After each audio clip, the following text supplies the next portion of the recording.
인류 역사나 문학을 보면 공통점이 있습니다. 거의 대부분 다 권선징악을 주제로 삼고 있습니다.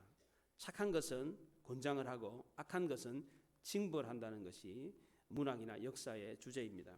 지금까지 인류 역사를 보면 악한 자의 말로가 좋았던 것은 거의 없습니다. 악한 자는 일시적으로 세상을 지배하고 승리한 것처럼 보이지만 결국은 다 망합니다. 문학에서도 마찬가지입니다. 우리나라 고전문학 홍길동전, 흥부전, 장하홍련전, 콩쥐팥쥐전 이런 걸 보면 악한 사람이 처음에는 막 승승장구하다 잘 되다가 나중에는 다 망하잖아요. 신소설도 마찬가지입니다. 권선징악을 주제로 하고 있습니다. 오늘 본문의 내용도 마찬가지입니다. 골리앗과 다윗의 싸움도 그러한 내용입니다. 처음에는 누가 봐도 골리앗이 이길 것 같았습니다. 객관적인 전력을 비교해 봐도 당연히 골리앗이 이겨야죠. 그런데 결과는 어떻게 됐습니까? 전혀 이길 것 같지 않았던 다윗이 이겼습니다. 골리앗과 다윗의 싸움은 세상 사람들과 하나님의 사람들의 싸움입니다. 악인과 의인의 싸움이었습니다. 겉으로 보기에는 악인이 이기는 것처럼 보입니다. 골리앗이 훨씬 더 유리했습니다. 골리앗은 어려서부터 전장에서 잔뼈가 굵은 용사였습니다. 갑옷으로 완전히 무장을 했습니다. 칼과 창과 단창을 가지고 있었습니다. 게다가 그의 앞에는 방패든 자가 서 있었습니다. 물 쓸 틈이 없었어요. 키가 너무 커가지고 앞에서 방패 들고 있는 사람이 마치 꼬마처럼 보였습니다. 그런데 다윗은 그 방패 든 사람보다 더 작은 꼬마였습니다. 나이가 어린 10대의 청소년이었습니다. 갑옷도 입지 않고 막대기 하나 들고 골리앗 앞에 나타났습니다. 누가 봐도 상대가 안 되는 싸움이었습니다. 그런데 결과가 어떻게 됐습니까? 다윗이 이겼습니다. 왜 이런 결과가 나왔습니까? 골리앗과 다윗의 싸움은 악인과 의인의 싸움이었기 때문입니다. 역사를 주관하시는 하나님이 공의로우셨기 때문입니다. 하나님은 악인의 결국은 멸망으로, 의인의 결국은 승리로 이끄십니다. 세상의 싸움의 방식은 약육강식입니다. 강한 자가 약한 자를 잡아먹습니다. 이게 세상 싸움의 방식입니다. 그런데 세상에는 이 약육강식의 싸움만 있는 게 아닙니다. 하나님의 사람들이 싸우는 싸움의 방식도 있습니다. 이게 뭡니까? 믿음의 방식입니다. 골리앗은 세상 싸움의 방식, 약육강식의 방법, 힘의 방법으로 싸웠습니다. 그런데 다윗은 힘의 방식이 아니라 믿음의 방식으로 싸웠습니다. 약육강식이라고 하는 힘의 방식과 믿음의 방식이 싸웠을 때 어떤 일이 벌어졌습니까? 전혀 예상치 못했던 결과가 나왔습니다. 다윗이 골리앗을 쳐 죽였습니다. 처음에 다윗이 골리앗과 싸우고자 했던 이유가 뭡니까? 다윗의 형들의 말처럼 공명심에, 영웅심리에 자기 이름을 알리려고 그렇게 전장에 나와서 싸우고자 했습니까? 그렇지 않습니다. 아버지가 다윗에게 형들의 안부를 묻고 와라. 그래서 다윗이 전쟁터에 나왔습니다. 와서 보니까 적국의 적장인 블레셋의 거인 장수 골리앗이 이스라엘을 향해서 욕을 해대고 있었습니다. 그 욕을 들었는데 남의 일처럼 들리지 않았습니다. 속에서 분노가 치밀어 올랐습니다. 할 리 없는 사람이 하나님의 군대를 모욕하니까 참을 수가 없었습니다. 사울왕은 이스라엘 백성들에게 저 골리앗을 죽이는 자에게 많은 재물과 딸을 주겠다고 상을 걸었습니다. 이 얘기를 듣고 다윗은 이스라엘에 치욕을 준 저 무리한 사람을 죽이는데 무슨 상이 필요하냐? 아무 상이 없더라도 저놈은 반드시 죽여야 된다. 상이고 뭐고 다 필요 없다. 저놈은 반드시 죽여야 된다. 다윗이 이 말을 하니까 옆에서 큰형 엘리압이 듣고서는 화를 냈어요. 양들은 어떻게 하고 왜 여기 왔느냐? 너는 평소에 교만하고 완악하더니 전쟁을 구경하려고 여기 나왔구나. 형님 아닙니다. 저렇게 쌍욕을 하는데 가만히 있을 수가 있습니까? 저런 놈은 당장 나가서 쳐 죽여야 됩니다. 다윗은 자기 분노를 삭히기 위해서 골리앗을 죽이겠다고 말한 게 아니었습니다. 자기의 유익을 위해서, 영심리에서 싸우겠다고 말한 게 아닙니다. 하나님의 이름이 모독당하는 걸 보면서 가만히 듣고만 있을 수가 없었기 때문입니다. 그 당시에 블레셋은 40일 동안 아침 저녁으로 이스라엘 백성들에게 욕을 해댔습니다. 그 당시 전쟁은 나라와 나라 간의 전쟁이기 이전에 신과 신의 전쟁이었습니다. 그래서 전쟁터에 나가기 전에는 꼭 그들이 섬기는 신에게 제사를 지내고 신의 뜻을 묻고 전쟁터에 나갔습니다. 2차 세계대전 때에 독일의 히틀러도 전쟁을 할 때 대포에다가 손을 얹고 안수기도를 시켰습니다. 누트판 목사를 시켜가지고 그 대포 쏘는 그 대포 있잖아요. 대포 그 포신에다가 손을 얹고 안수기도를 하고 전쟁을 했어요. 예. 특별히 골리앗이 이스라엘을 섬기는 하나님의 이름을 모독했던 것도 그 당시의 전쟁은 신과 신의 전쟁이었기 때문입니다. 이스라엘 백성들은 40일 동안 이 골리앗의 욕을 넘어가지고 화가 막 머리 끝까지 막 그냥 났어요. 그런데 뭐 화가 나더라도 싸울 수가 있나? 상대가 안 되니까. 이 상황에서 다윗이 전쟁터에 나갔다가 이 골리앗의 욕을 들었는데 참을 수가 없었습니다. 혈기방자한 어린 청소년이었기 때문에 더더욱 참을 수가 없었습니다. 게다가 다윗이 가장 사랑하고 거룩하고 경외하는 하나님의 이름이 모독을 당하는 걸 들으면서 도저히 참을 수가 없어요. 씩씩거리면서 주변 사람들에게 저런 놈은 당장 나가서 쳐 죽여야 된다고, 내가 나가서 죽이겠다고 이 말을 했습니다. 옆에서 이 말을 들은 어떤 사람이 사울왕에게 이 다윗의 말을 전했습니다. 사울왕이 그 얘기를 듣고 그 걔를 한번 데려와 봐라. 그 사울왕이 봤는데 보니까 젊고 붉은 용모가 아름다운 소년이었습니다. 이 소년이 대뜸한다는 말이, 왕이시여 저 사람 때문에 낙담하지 마십시오. 제가 나가서 싸워서 죽이겠습니다. 오히려 왕을 위로하면서 골리앗과 나가서 싸우겠다고 그랬습니다. 사울왕이 보고는 기가 막혔습니다. 조그마한 꼬마애가 와가지고 자기가 나가서 싸우겠다는 거예요. 그리고 오히려 왕을 위로했습니다. 저놈 때문에 걱정하지 마십시오. 제가 나가서 죽이면 됩니다. 다윗이 이렇게 골리앗과 싸우겠다고 하는 결의를 보인 근거가 뭡니까? 도대체 뭘 믿고 싸우겠다는 겁니까? 첫째는 과거의 경험이 있었기 때문입니다. 아버지 양떼를 지킬 때 사자나 곰이 나타나가지고 새끼 양을 물어가면 꼬리를 잡든지 수염을 잡아 뜯든지 해서 새끼를 건져낸 경험이 있었기 때문입니다. 다윗은 양을 치는 목동 생활을 하면서 사자나 곰이 새끼를 물어갈 때 어떻게 해야 되는지 나름대로 터득한 노하우가 있었습니다. 사자가 양새끼를 물어가지고 도망을 가면 쫓아가가지고 꼬리를 잡아 당기는 거예요. 그러면 사자가 꼬리가 아파가지고 물고 있던 그 양새끼를 놓을 수밖에 없는 겁니다. 곰은 수염이 약점이었어요. 등이 올라타가지고 수염을 잡아 당기면 아파가지고 입에 물고 있던 그 양을 놓을 수밖에 없었던 겁니다. 이런 경험이 있었기 때문에 저 사람도 짐승의 하나로 보면 얼마든지 무찌를 수 있습니다. 36절에 그렇게 말합니다. 주의 종이 사자와 곰도 쳤은즉 살아계신 하나님의 군대를 모욕하는 이 할례받지 않은 블레셋 사람이리이까 그가 그 짐승의 하나와 같이 되리이다. 그렇게 말했습니다. 짐승처럼 여기고 그렇게 무찌를 수 있습니다. 두 번째로 다윗이 골리앗과 싸우겠다는 굳은 의지를 보였던 근거는 사자와 곰과 싸울 때 하나님이 지켜주셨기 때문입니다.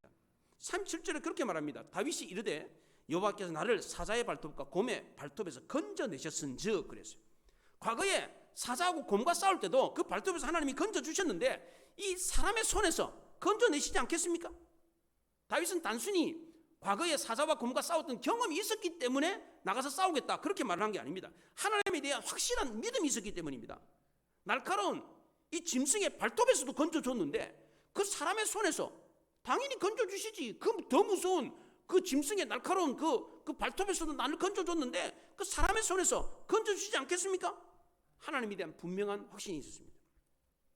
이런 확신의 참 모습을 보고 사울왕이 감동을 받았어요. 그래, 그럼 너가 나가서 싸워봐라. 하나님이 너와 함께 계시기를 원한다.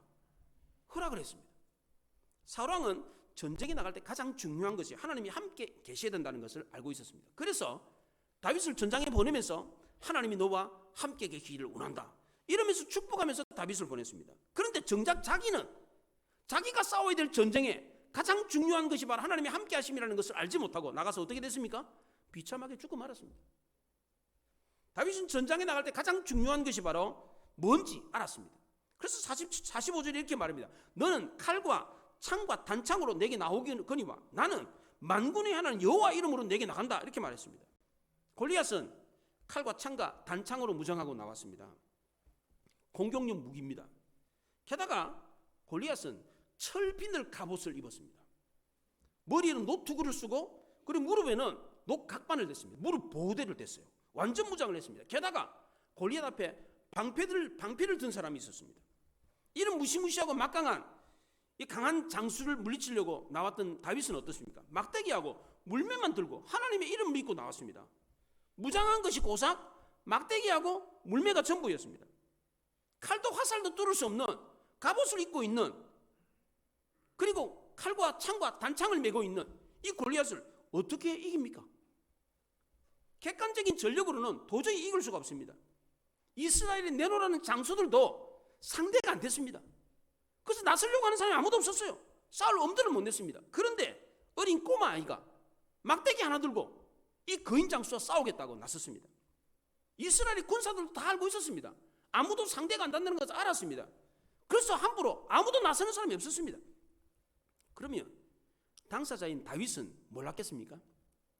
내가 골리앗과 싸우면 상대가 안 된다는 걸 다윗도 몰랐겠습니까? 아무리 어리다고 손이 그거 몰랐겠어요?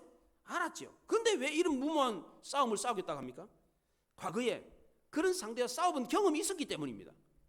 또 그렇게 불리하고 위험한 상황에서도 하나님이 지켜주셨던 적이 있었기 때문입니다. 그래서 이 싸움을 싸우겠다는 겁니다. 다윗이 이렇게 싸우겠다고 하는 목적이 뭡니까? 영웅 심리에서 자기 이름을 만방에 알리기 위해서입니까? 뭐 상금 타라고? 재물 얻으려고 지금 싸우겠다는 겁니까? 그렇지 않습니다. 골리앗과 싸우겠다고 하는 이 다윗의 목적은 자기를 위한 게 아니었습니다. 오로지 하나님을 위한 것이었습니다. 만약 다윗이 자기의 유익을 위해서 싸우려고 나갔다면 분명히 골리앗한테 맞아 죽었을 겁니다. 다윗이 불리함에도 불구하고 나가서 싸우려고 나섰던 이유가 뭡니까? 목적이 뭡니까? 두 가지가 나옵니다. 첫째는 온 땅에 이스라엘 하나님이 계신 것을 알리기 위해서였습니다. 46절에 그렇게 말합니다. 하반절에 온 땅으로 이스라엘에 하나님이 계신 줄 알게 하겠고 그랬습니다. 다윗은 울분을 토하면서 내가 골리앗과 싸우겠다 이렇게 사람들에게 알렸습니다. 이렇게 했던 이유는 하나님이 계신 것을 알게 하기 위해서였습니다. 골리앗이 하나님의 군대를 모욕했던 것은 이스라엘의 군사력만 보았기 때문입니다. 그 배후에 하나님이 있는 것을 알지를 못했습니다. 다윗은 골리앗과의 싸움을 통해서 온 세상에 이스라엘이 하나님이 계시다는 것을 알렸습니다. 정말 다윗이 원하는 대로 실제로 그렇게 됐습니다. 다윗과 골리앗의 싸움은 3000년이 지난 지금까지도 전 세계 수많은 사람들이 알려졌습니다. 예수 안 믿는 사람들도 다윗과 골리앗의 싸움을 알아요. 예수 안 믿어도 예수를 안 믿고 교회를 안 다니는 사람도 다윗과 골리앗의 싸움을 알아요. 얼마나 유명한지. 유명한 역사적인 이야기가 됐습니다. 만약 그때 다윗이 거인이었더라면 다윗도 거인이었기 때문에 거인 골리앗을 죽였다 그러면 역사 이야기로 지금까지 전해지지도 않았을 겁니다. 얼마든지 있을 수 있는 일이잖아요. 평범한 이야기잖아요. 그러니까 전해지지 않았을 거예요. 그런데 어린아이가 막대기 하나 들고 나가가지고 그 거인 골리앗 3m가 넘는 그 거인 골리앗 철갑옷을 입고 완전 무장한 그 거인을 무찌른 이 사건은 3000년이 지났는데도 불구하고 전 세계 수많은 사람들에게 알려진 역사적인 사실이 됐습니다. 다윗이 원하는 대로 내가 이스라엘에 하나님이 있는 것을 알게 하리라 그렇게 했는데 실제로 다윗이 원하는 대로 됐습니다. 얼마나 놀랍습니까? 다윗은 골리앗과의 싸움을 통해서 하나님의 영광을 전 세계 열방에 나타냈습니다. 게다가 다윗 역시도 이스라엘 사람들뿐만 아니라 주변의 많은 나라에 그 이름이 알려졌습니다. 이스라엘 여자들이 사울이 죽인 자는 천천히요 다윗이 죽인 자는 만만히요 노래를 불렀습니다. 그 노래의 주인공이 바로 다윗이었습니다. 그렇다고 다윗이 처음부터 이런 유명세를 타기 위해서 전쟁에 나가느냐? 그게 아닙니다. 다윗의 목적은 오로지 하나님 한 분뿐이었습니다. 훗날 다윗이 이스라엘 역사에서 제2대 왕이 되고 위대한 인물이 되었던 결정적인 계기가 바로 이 블레셋과의 싸움에서의 승리였습니다. 이 다윗의 헌신이 훗날 다윗을 위대한 하나님의 사람으로 우뚝 세워주었습니다. 제가 아는 목사님 중에 안산에서 목회하시다가 지금 은퇴를 하셨는데 후배 목사들에게 존경을 받는 목사님이 제가 신학대학원 다닐 때 이런 간증을 하는 걸 들은 기억이 납니다. 어릴 때 시골 교회를 다녔는데 그 교회 천장에 이렇게 뚫려가지고 비가 샜어요. 장마철에 막 비가 이렇게 내리는데 기와 밑에 뭐가 있습니까? 기와 밑에 진흙이 있습니다. 진흙. 그 기와장이 이렇게 벌어져가지고 이 물이 예배당으로 쏟아지니까 그 진흙더미가 막 그냥 예배당으로 막 쏟아지는 거예요. 그 어린 나이에 그 청소년 시절에 그 지붕에서 떨어지는 그 진흙더미를 등짝으로 받아가지고 비가 그칠 때까지 그렇게 버렸대요. 그러면서 한다는 얘기가 내가 왜 이렇게 목회에 성공하고 이렇게 많은 복을 받았느냐? 그때 내가 어린 시절에 그렇게 하는 그 모습을 하나님이 기뻐 보셔서 이와 같이 복을 주셨다. 이런 간증을 하시더라고요. 정말 그렇습니다. 하나님이 우리에게 복을 주시는 것은 공짜가 없습니다. 사실 하나님의 복이 공짜라고 생각하시면 큰 오산입니다. 성경에 나오는 인물들 가운데 복받은 사람들을 보십시오. 다들 복받을 짓을 했습니다. 먼저 복을 받았기 때문에 나중에 복받을 짓을 하는 사람도 있고, 사도 바울처럼 나중에 먼저 하나님의 복을 받고 복받을 짓을 했기 때문에 복을 받는 사람이 있는가 하면, 사도 바울처럼 복받을 짓을 한 사람이 아니잖아요. 사도 바울은 오히려 교회를 핍박했던 사람이에요. 그런데 하나님의 복을 받고 사도로 부름받고 난 뒤에 복받을 짓을 많이 했습니다. 구약 성경의 큰 주제는 순종하면 복을 받고 불순종하면 저주받는다는 겁니다. 그래서 구약 성경에 복받는 사람들은 다 한결같이 다 순종하고 복받을 짓을 한 사람들입니다. 바울처럼 나중에라도 하나님의 은혜를 알고 복받을 짓을 합니다. 그러니까 하나님의 복은 절대로 잘못 주시는 법이 없습니다. 아이고 내가 저 사람에게 복을 줬는데 잘못 줬구나. 저렇게 내가 복을 줬는데 복 받을 짓을 안 하네? 이런 사람이 있습니까 없습니까? 없다는 겁니다. 절대로 그런 사람이 있을 수가 없어요. 하나님의 복은 절대로 헛되이 쓰이는 법이 없어요. 왜 그렇습니까? 하나님은 모든 것을 다 아시기 때문입니다. 하나님은 후회하시는 법이 없기 때문입니다. 다윗은 훗날 이스라엘이 왕이 되는 복받을 짓을 이미 어린 시절 때부터 했어요. 두 번째로 다윗이 골리앗과 싸워서 이기려고 했던 목적은 하나님의 구원하심이 칼과 창에 있지 않다는 것을 알리기 위해서였습니다. 47절에 그렇게 말합니다. 또 여호와의 구원하심이 칼과 창에 있지 아니함을 이 무리에게 알게 하리라. 전쟁은 여호와께 속한 것인지 그가 너희를 우리 손에 넘기시리라. 하나님의 구원하심이 칼과 창에 있지 않다. 이 말은 하나님은 칼과 창으로 구원하시지 않는다 이 말입니다. 이 말은 하나님의 구원은 사람의 많고 적음에 있지 않다라고 나는 말하고 똑같은 말입니다. 사무엘상 14장에서 요나단이 이 말을 했습니다. 블레셋과 전쟁을 하는데 요나단이 자기 무기든 자와 둘이서 적진에 뛰어들어가 가지고 그냥 순식간에 20명을 적진을 죽였습니다. 이렇게 할 수 있었던 것은, 요나단이 이렇게 할 수 있었던 것은 하나님의 구원이 사람의 많고 적음에 있지 않다는 것을 믿었기 때문입니다. 그 당시에 이스라엘에 쳐들어온 블레셋 군사는 병거가 3만이고 마병이 6천이고 병사들은 바다의 모래와 같이 많았습니다. 이들과 싸워야 했던 이스라엘 군사들의 숫자는 고작 600명이었습니다. 600명으로 수많은 적들과 어떻게 싸웁니까? 말도 안 되는 전쟁이었습니다. 그런데 이때 요나단이 자기 무기든 자와 단 둘이서 나가가지고 순식간에 20명을 착 해치웠어요. 그걸 이스라엘 백성들이 멀리서 보고는 깜짝 놀래가지고 누가 나가느냐 보니까 막 블레셋 사람들이 막 쓰러지는 거예요. 그걸 보고 이스라엘 군대가 진격을 했습니다. 그리고 도망갔던 이스라엘 백성들까지 다 합세를 해가지고 전쟁을 했는데 대승을 거뒀습니다. 정말 하나님의 구원은 사람의 많고 적음에 달려있는 게 아니었습니다. 하나님의 구원은 칼과 창에 있는 게 아니었습니다. 모세도 이 사실을 모압 평지에 모여있는 이스라엘 백성들에게 알려줬습니다. 신명기 20장에서 내가 나가서 적군과 싸우려 할 때에 말과 병거와 백성이 너보다 많음을 볼지라도 그들을 두려워하지 말라. 애굽 땅에서 너를 인도하여 내신 내 하나님 여호와께 너와 함께 하시느니라. 병거와 말과 군사가 많다고 할지라도 두려워하지 마라. 하나님이 함께 하시면 얼마든지 전쟁에 이긴다. 이 말을 했습니다.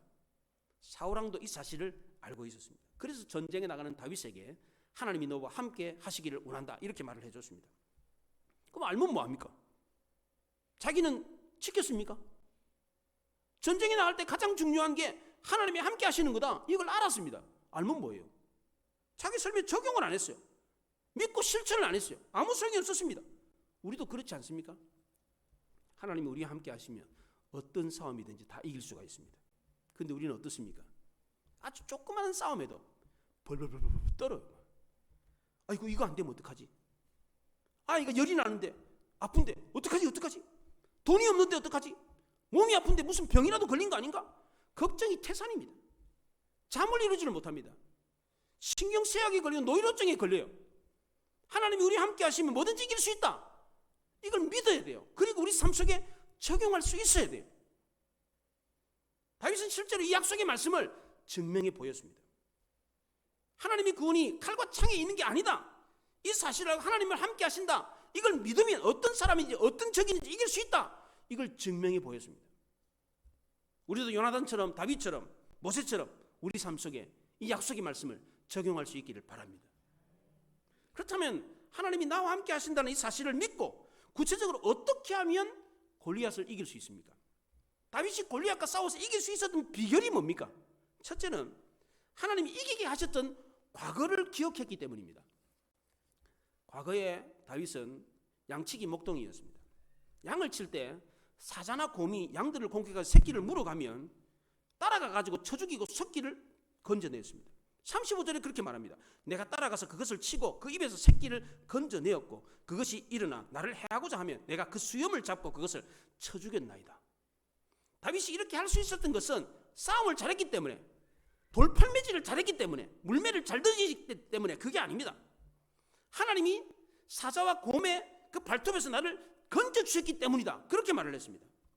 다윗은 양을 칠 때 하나님이 자기를 지켜주시는 그 과거를 기억했습니다. 과거에 그 사자와 곰이 새끼를 물어갈 때에 내가 쫓아가가지고 건져냈던 그 사실을 경험하면서 그것을 기억하면서 다시금 용기를 얻었습니다. 그래서 이 용기가 있었기 때문에 그 무시무시한 골리앗과 싸우려고 전쟁에 나갈 수 있었던 겁니다. 모세도 광야에서 용기를 잃었던 이스라엘 백성들에게 이렇게 용기를 심어줬습니다. 신명기 7장 17, 18절에서 내가 혹시 심중에 이르기를 이 민족이 나보다 많으니 내가 어찌 그를 쫓아낼 수 있으리요 하리마는 그들을 두려워하지 말고 내 하나님 여호와께서 바로와 온 애굽에 행하신 것을 기억하되 그랬어요. 적들이 많다고 할지라도 세다고 할지라도 두려워하지 마라. 과거에 하나님이 우리에게 승리를 줬던 그것을 기억하라. 과거에 하나님이 우리를 이기게 하셨던 그것을 기억하면 용기를 얻을 수 있다. 그렇게 말했습니다. 하나님이 함께 하신 것을 기억하면 새로운 용기를 얻을 수가 있습니다. 모세는 가나안을 앞두고 두려워 떨고 있는 이스라엘 백성들에게 과거를 기억하고 용기를 내라. 그렇게 말을 했습니다. 사도 바울도 마찬가지입니다. 고린도서 1장 8절 9절에서 형제들아 우리가 아시아에서 당한 환난을 너희가 모르기를 원하지 아니하노니 힘에 겹도록 심한 고난을 당하여 살 소망까지 끊어지고 우리는 우리 자신이 사형 선고를 받은 줄 알았으니 이는 우리로 자기를 의지하지 말고 오직 죽은 자를 다시 살리시는 하나님만 의지하게 하심이라 그랬습니다. 바울은 전도를 하다가 심한 고초를 겪었습니다. 힘에 지나는 고생을 했습니다. 살 소망이 끊어졌어요. 마치 사형 선고를 받은 것과 같았습니다. 이렇게 있었는데도, 이런 상황이 있었는데도 불구하고 용기를 잃지 않았던 것은 죽은 자도 다시 살리시는 하나님을 믿었기 때문이다. 그렇게 말을 했습니다. 고린도서 1장 10절에서는 그가 이같이 큰 사망에서 우리를 건지셨고 또 건지실 것이며 이후에라도 건지시기를 그에게 바라노라 그랬습니다. 바울은 과거에도 건졌고 지금도 건지고 앞으로도 하나님이 건질 거다. 이 하나님을 의지했습니다. 이 바울의 확신은 과거로부터 왔습니다. 과거에 지키셨던 하나님 그 확신에서부터 미래에 대한 확신으로 이어졌습니다. 우리도 우리 삶 속에 과거에 하나님이 인도하셨던 그 사건들을 떠올릴 필요가 있습니다. 어린 시절에, 청소년 시절에, 청년 시절에 하나님이 놀랍게 인도하셨던 그때 그 사건을 생생하게 떠올려 볼 필요가 있다는 것입니다. 분명 과거를 뒤돌아보면 하나님이 나와 함께 하셨다. 그때 하나님이 도우셨다. 이걸 알 수 있는 것들이 많이 있습니다. 이걸 떠올리라는 겁니다. 저는 그런 일이 많이 있어요. 저는 어린 시절에 바닷가에서 수영하다가 빠져 죽어야 되는데 안 빠져 죽고, 그 홍수날 그 다리를 건너가다가 그 할머니 집에 놀러 가다가 그 비온 뒷날 이 나무 다리로 나무 이 두 개 걸쳐놓은 나무가 비가 묻으면 미끄럽잖아요. 그래서 홍수가 나가지고 막 황토물로 막 물이 내려가는데 이 나무 두 개 걸쳐 있는 그 다리를 건너가 쭉 미끄러져가 빠졌어요. 떠내려가는데 저 밑에 내려가면 복개천이에요. 복개천 쑥 들어가면 그냥 죽는 거예요. 근데 들어가는 그 순간에 지나가는 아저씨가 탁 건졌어요. 그래서 지금 살아있는 거예요. 제가 그런 경험들이 있어요. 여러분들이 과거를 한번 살펴보세요. 운전하시는 분들 정말 큰일 날 뻔 시급한 적 없어요? 하나님이 그때 도우신 그 과거가 있습니다. 그때 하나님이 도우셨다. 이런 걸 떠올리면 새로운 용기가 생깁니다. 두 번째로 다윗이 골리앗을 이길 수 있었던 비결은 익숙하지 않은 것을 벗고 자기에게 맞는 옷을 입었기 때문입니다. 39절에 그렇게 말합니다. 다윗이 칼을 군복이 위에 차고는 익숙하지 못함으로 시험적으로 걸어보다가 사울에게 말하되 익숙하지 못하니 이것을 입고 가지 못하겠나이다 하고 곧 벗고 그랬어요. 목회자들 중에 학력과 학위에 연연하는 사람들이 있습니다. 목사님들 중에 박사학위 받으려고 그렇게 애를 쓰는 사람들이 있어요. 좋은 대학 나오고 박사학위 받으면 사람들에게 인정받고 목회를 잘할 거라고 생각하는데 천만의 말씀입니다. 이런 거 없어도요 학력도 변변치 않고 학위도 없어도요 목회 잘하는 사람 많습니다. 제 동기들 중에 목회하는 분들 보면 정말 목회 잘하는 분들 보면 학위와 학력하고 상관이 없어요. 예. 저는 목회에서 가장 중요한 것은 그 분야에 필요한 지성과 영성과 인격과 실력이라고 생각합니다. 학위와 무슨 학력이 아니에요. 자기 몸에 맞지도 않는 거 덕지덕지 붙인다고 해서 목회 잘하는 거 아닙니다. 만약 다윗이 사울의 갑옷을 입고 전쟁터에 나갔다 그러면 반드시 죽었을 겁니다. 한번 생각해 보십시오. 그 무거운 그 갑옷을 입고 자기 몸에도 안 맞는 그 갑옷 질질 끌고 전쟁에 나가가지고 그 세트구 쓰고 그 조그만 꼬마아이가 나가가지고 골리앗 앞에 섰다고 하면 생각해 보십시오. 어떻겠습니까? 움직이지도 못하고 도망도 못 가고 밟혀 죽었을 겁니다. 아마. 다윗이 골리앗과 싸워서 이길 수 있었던 비결은 자기 몸에 맞는 옷을 입었기 때문입니다. 골리앗의 갑옷은 그 무게가 5,000세겔이었습니다. 무게가 57kg예요. 갑옷의 무게가. 그리고 창날 하나가 7kg입니다. 창을 하나만 든 게 아니에요. 이 등짝에다가 창을 이렇게 여러 개 꽂았어요. 그리고 노투구, 노각반, 무릎 보호대, 그리고 노단창을 들었는데 무려 몸무게 그 짊어진 게 100kg가 넘어요. 아무리 뭐 거인 장수라고 할지라도 100kg를 짊어지고 나왔으니까 어떻겠습니까? 거동이 민첩할 수가 없죠. 그에 비해서 다윗은 어때요? 아마 빤스 하나 입고 나갔을까? 빤스 하나. 여름 날씨였으면 막 빤스 하나 걸치고 아마 막대기 하나 들고 나갔을 거예요. 그러니까 얼마나 민첩하겠습니까? 48절에 그렇게 말합니다. 다윗이 블레셋 사람을 향해 빨리 달려갔다 그랬어요. 꼬마였지만 몸이 가벼웠어요. 느릿느릿 어그적 이렇게 걸어오는 이 골리앗을 향해서 빨리 달려가면서 물매를 막 돌렸어요. 그래가지고 이 골리앗 이마를 향해 탁 던졌어요. 근데 그 물매가 골리앗의 이마에 정통으로 맞았습니다. 골리앗 정신을 잃고 쓰러졌습니다. 얼른 쫓아가가지고 골리앗의 칼을 싹 뽑아가지고 목을 착 베어버렸습니다. 다윗은 자기 분야의 전문가였습니다. 우리가요 전문가가 되는 게요 이게 어려운 게 아닙니다. 대학에서 학위를 받는데 읽어야 될 책이 40권 내지 50권밖에 안 됩니다. 2학점짜리라고 생각하면 한 50권 읽으면 되고요. 3학점짜리면 한 40권 읽으면 대학에서 학위를 받고 전문가가 됩니다. 다윗은 자기 분야의 전문가였습니다. 양을 치는데 필요한 이 물매 던지는 거 이거 수천 번 수만 번 연습을 했습니다. 골리앗에게 던졌던 이 물매가 골리앗의 이마에 정통으로 맞은 게 이게 운이 좋아가지고 재수가 좋아 어쩌다가 맞은 게 아니에요. 이게 평소에 갈고 닦았던 실력이 있었기 때문입니다. 이게 오늘 우리 시대에 필요한 인재가 어떤 사람들입니까? 자기 분야에 실력을 갖춘 사람들입니다. 우리 청년들 잘 들어야 돼요. 오늘 우리 시대에 쓰임 받는 사람이 어떤 사람입니까? 자기 분야의 전문가들입니다. 그 분야에 있어서만큼은 세상 어느 누구보다도 필요한 실력을 갖춘 사람, 이런 사람은 어떤 시대나 어느 누구나 어떤 환경이든지 쓰임을 받습니다. 다윗이 이 상황에서 이 전쟁에서 쓰임을 받았던 이유가 바로 양치기로서 자기 분야의 전문가였기 때문입니다. 돌팔매질 하나만큼 최고였어요. 최고. 이게 세 번째로 다윗이 골리앗을 이길 수 있었던 비결은 하나님의 이름으로 싸웠기 때문입니다. 45절에 그렇게 말합니다. 너는 칼과 창과 단창으로 내게 나오거니와 나는 만군의 하나님 여호와 이름으로 나간다. 골리앗은 갑옷도 입지 않고 막대기 하나 들고 나온 다윗을 보고 비웃었습니다. 너가 나를 개로 아느냐? 정말 그랬습니다. 다윗의 눈에는 골리앗이 그냥 커다란 개처럼 보였습니다. 골리앗은 덩치만 컸지 사자나 곰 같은 짐승과 다를 바가 없었습니다. 다윗의 눈에는 골리앗의 신장이나 그 무기가 보이지 않았습니다. 골리앗의 싸움은 힘과 무기의 싸움이었지만 다윗의 싸움은 힘과 무기의 싸움이 아니었습니다. 누가 하나님을 더 많이 의지하느냐? 믿음의 싸움이었습니다. 다윗의 능력은 무기에서 나온 게 아니었습니다. 다윗은 하나님의 능력을 자기 능력으로 만들 줄 아는 그런 능력이 있었습니다. 그런 탁월함이 있었어요. 만약 다윗이 자기 힘으로 이 골리앗과 싸우려고 했더라면 어떻게 되겠습니까? 힘대기를 했더라면 어떻게 되겠습니까? 맞아 죽었을 거예요. 아마 밟혀 죽었을 거예요. 아마. 다윗이 물매와 막대기를 들고 나왔지만 이것만 있으면 나는 골리앗을 이길 수 있다. 내가 평소에 내가 이런 경험이 많기 때문에 내가 물매만 잘 던지면 저놈 죽일 수 있다. 이렇게 생각한 게 아닙니다. 하나님의 구원은 칼과 창에 있지 않다. 전쟁은 하나님께 속한 것이다. 하나님이 그를 내 손에 붙이셔야 된다. 이것을 알고 있었습니다. 그래서 골리앗을 향해서 빨리 달려가면서 물매를 슉슉 돌리면서 하나님을 의지했습니다. 아무리 내가 연습을 많이 했다고 할지라도, 아무리 내가 경험이 많다고 할지라도, 내가 이 분야의 최고의 전문가라고 할지라도 하나님이 도와주시지 않으면 안 된다, 이 사실을 간절히 물매를 던지면서 간절히 하나님을 의지했어요. 시험을 준비하는 입시생들도 마찬가지입니다. 아무리 공부를 많이 했다고 할지라도, 아무리 연습을 많이 했다고 할지라도, 내가 실력이 출중하다고 할지라도 하나님이 돕지 않으시면 안 된다, 이 생각을 가지고 마지막까지 하나님을 의지해야 됩니다. 이렇게 했을 때 어떻게 됐습니까?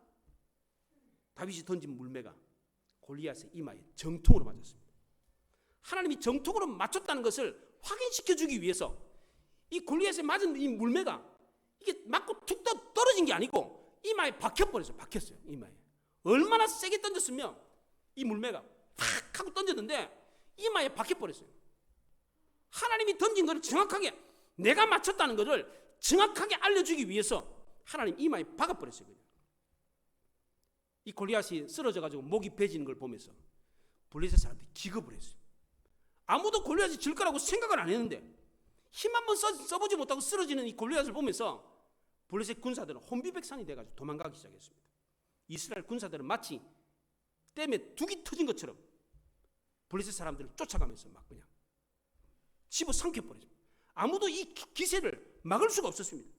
하나님의 힘이 이렇게 크고 위대한지를 아무도 알지를 못했어요. 놀랍잖아요. 한순간에 막 전세가 역전이 돼버렸어요. 뚝이 터지지 확 몰려가지고 블레셋을 집어삼켜버렸어요. 하나님의 이름의 힘이 이토록 큰지를 아무도 몰랐어요. 상상도 못하던 일들이 실제로 일어났습니다. 아무리 발버둥을 쳐도 해결되지 않는 문제, 전혀 해결될 낌새가 보이지 않는 그런 문제가 있지 않습니까? 그런데 이게 하나님을 의지하면 한순간에 해결이 됩니다. 도저히 내 힘으로는 감당이 안 되는 문제도요, 한순간에 해결이 됩니다. 이걸 경험하시기 바랍니다. 하나님을 의지해서 하나님을 내 힘으로 만들면 실제로 이런 일이 우리에게도 일어납니다. 도저히 안 될 일이 실제로 역사적인 이야기가 됩니다. 어떻게 이런 일이 가능합니까? 내가 하나님을 믿고 의지할 때 하나님의 힘이 내 힘이 되기 때문입니다. 우리도 과거를 뒤돌아보며 하나님이 우리와 함께 하시며 이기게 하셨던 과거를 기억해 보아야 합니다. 하나님의 능력을 내 능력으로 만들려면 내가 필요한 분야에 전문가가 되어야 됩니다. 그에 필요한 실력을 갖추어야 됩니다. 지성과 영성과 인격을 갖추어야 돼요. 나에게 필요한 실질적인 능력, 나만이 갖고 있는 실력이 있어야 돼요. 이런 사람은 하나님이 함께 하시면 반드시 이긴다는 겁니다. 또 마지막으로 내가 아무리 철저하게 준비했다고 할지라도, 아무리 출중한 전문가적인 능력을 갖고 있다고 할지라도 하나님의 도우심이 없으면 안 된다는 것을 알고 전적으로 하나님만 의지해야 됩니다. 우리 모두가 이렇게 함으로 우리도 위대한 승리를 경험할 수 있기를 바랍니다. 우리를 통해 하나님의 놀라운 승리 역사가 나타나는 것을 볼 수 있기를 바랍니다. 여러분의 가정에, 여러분의 자녀에게, 우리 교회에 이런 위대한 승리가 나타나는 것을 경험할 수 있기를 바랍니다. 기도하겠습니다. 말씀을 생각하며 기도합니다.